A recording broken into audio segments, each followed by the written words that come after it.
Zero Taste here, and today, guys, I have a confession I need to make. I have an addiction that's followed me ever since I started playing video games. I'm addicted to seeing big damage numbers. I know, how scandalous, but there's just something about them that makes my stupid ass caveman brain happy. Because I guess big number better.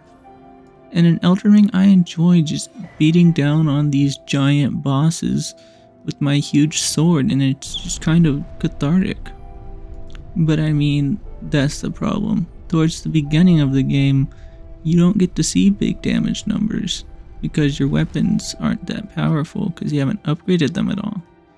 But what if I told you that you could get a plus 15 weapon before even fighting a single boss?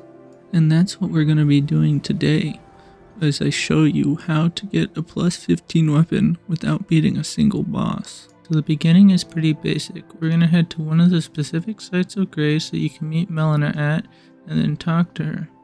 So after she gives you your new whip, you're going to want to head over to the Limgrave tunnels, and inside start collecting smithing stone ones. Before we start collecting smithing stones, though, I just want to go over one thing real quick. At the top of the screen, you'll see a counter out of 12, and that's because to upgrade a weapon fully with each smithing stone, you need 12, which goes like 2, and then 4, and then 6. So that's just keeping track of all the stones that we've collected so far. Inside Limgrave tunnels, you'll find 9 guaranteed stones, but I came out with 10 because I got a lucky drop. And yes, don't worry your little heart, I can count and I can tell that we're short, but don't worry. There's some more that we're going to grab in a minute.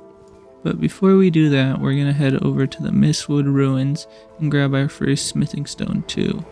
Before we continue on our journey to collect smithing stones, you need to grab a couple items, such as the Axe Talisman, Golden Seeds, Cracked Tears, Physic Flask, and Sacred Tears. After that, we can head over and grab our second smithing stone too, which is found in the middle of a battle between a pack of wolves and a rune bear. After that, we'll head up the Storm Hill and grab the golden seed along the way. We'll also grab the Strength Knot Crystal Tear, which is found further up the hill, before heading over to the glowing statue found on the plains of Stormhill. And with that, we now have all of the smithing stone 1s we'll need, and 3 smithing stone 2s. Now by this point, you probably already have a good idea of what weapon you want to use. Well, I didn't. But eventually, I landed on using the greatsword. And with my weapon chosen, I headed to our next location, the Gael tunnels. And this location is unique. From this location, we'll be able to get the rest of the smithing stone 2s, 3s, and 4s that we need, as the Radon soldiers drop 2s and 3s as well as 4s rarely, and we find 4s about the mine, and the miners have a pretty good chance of dropping 4s as well. But you see, there's one problem, and that's on my part. I forgot that the greatsword requires 12 dexterity to use, so I'll speed up some miners. With the miners well and truly beaten, I had enough runes to be able to level up my dexterity to 12. And now, with the help of the Physic Flask, I am able to wield the greatsword. Now we can make our way through the mines collecting the smithing stones that we need. But shit. What the hell's happening now? The wiki. What? They resist pretty much every damage? Wait, I know what to do. We'll go grab the magic. Okay, so it turns out that the miners are very resistant to pretty much everything, but they are weak to magic. And if you watched my last video, then you know that there's an early game Ash of War that you can infuse on your weapon that'll make it magic. That's the Gravitas Ash of War. So let's just head over here, kill this old dude, and now we have a magic greatsword. Now with that taken care of, we can get back to collecting smithing stones. You can expect to find 7 smithing stone 4s inside the Gael tunnels. Once you collect those, we get to the not so fun part, which is collecting the rest of the smithing stone 2s, 3s, and 4s.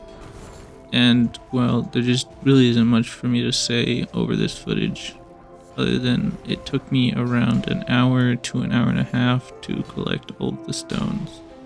And this video is kind of just a thought experiment, because you probably could do this faster if you just played the game naturally, but I just thought it was a cool idea to do all this before beating a single boss. And I think we're probably going to be about done now. Well, that was about as fun as an unsolicited prostate exam, but I promise we won't be doing anything else that boring. Because getting the smithing stone 5s is actually easier than getting the smithing stone 2s, 3s, and 4s. So we're gonna head to the Dragon Burnt Ruins and head down into the main cellar that has all the rats in it, and then we're gonna open the trap chest and it will transport us to the Celia Crystal Cave. Inside the cave we will find 8 of the 12 needed smithing stone 5s. Watch out for the pests because they're kind of weird and they like shooting their cum at you. So after we grab those 8, then we're gonna need to head to Dragon Burrow. In Dragon Burrow, we find this glowing statue, and it contains 3 smithing stone 5s, but we need to head over here and have the dragon break it for us. Don't worry if you die like an idiot, because if you head back, it'll still be open and you'll be able to get your smithing stones. We now have 11 of the 12 smithing stone 5s that we need, but this last one's going to be a bit more difficult. We need to head to Redmane Castle, and you have to make sure that you're not doing this during the Radon Festival, as all the doors will be closed and you won't be able to access the area we need. To find the final smithing stone that we need, you have to head into this room and then take the ladder up to the top. Up here you'll find a mad pumpkin head which you'll have to fight before taking this other ladder up to this crow's nest area. And over here you'll find a man looking out into the sunset, and he's holding our smithing stone, so take that shit from him. And you can take a look at the view as well, because we're done now. And here she is, our plus 15 greatsword. And this took me around 3 hours to get, but that's just because I'm a fucking idiot. But if you enjoyed the video, then you can help this idiot out and leave a like, or maybe even subscribe if you really enjoyed it. But if you hated it, then hit the dislike button and leave a strong worded comment. Maybe even use a couple slurs. But thanks for watching at least.